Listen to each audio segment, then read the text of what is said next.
I had a show planned out in my head, and now I'm getting through a fog. But I guess I'll start that I did two shows on the 29th. One was with Howard, and I put that show on private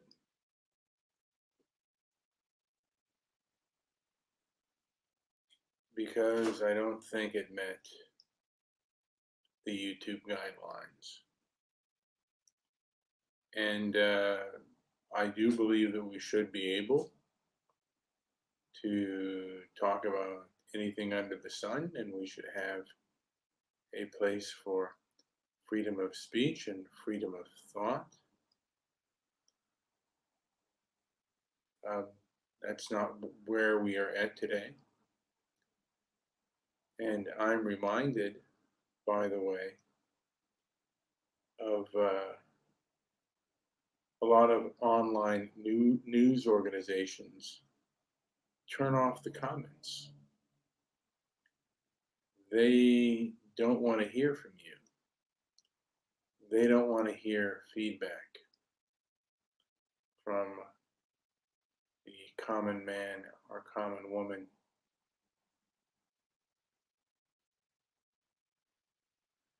They they're not interested in what you have to say, even though they're a news organization. Most people should welcome your feedback, but that's not the case. And it is what it is. Yahoo News used to be able to make comments on their page and comment, but they have deleted all comments or disabled their comment section. I was looking at two debates, governor races, in the debates that they had just recently, and I noticed that that the comment section was turned off.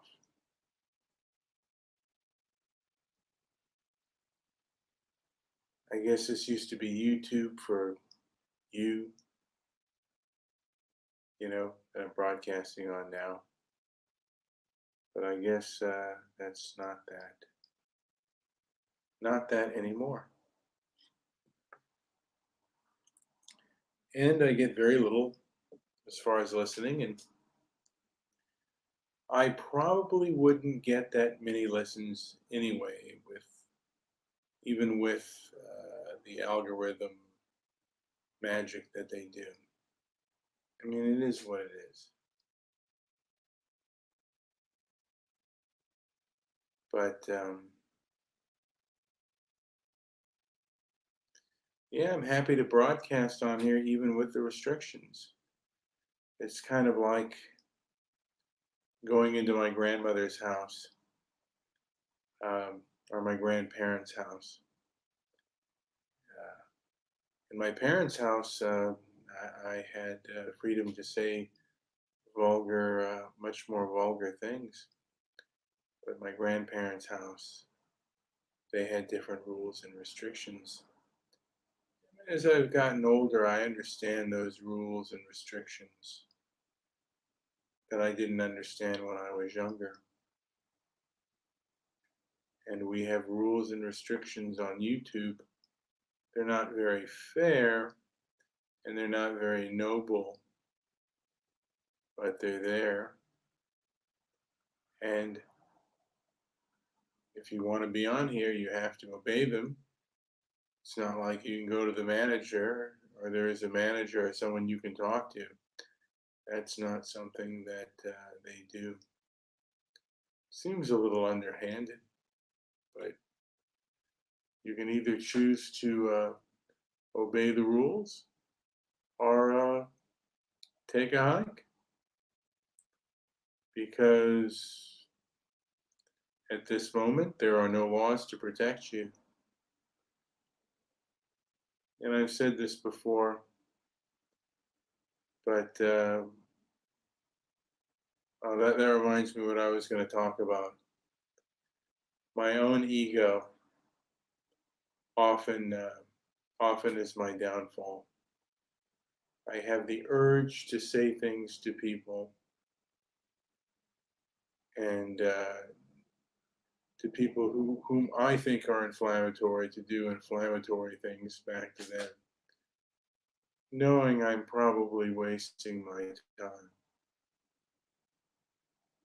It's not always the smartest thing to do, but I do it, or I've done it. Um, if I had it to do over again, I would not have even engaged. These individuals do not want to engage with you. Um, and if you do engage with them, some of them are very vindictive and they will punish you. That is for certain. But does it affect me?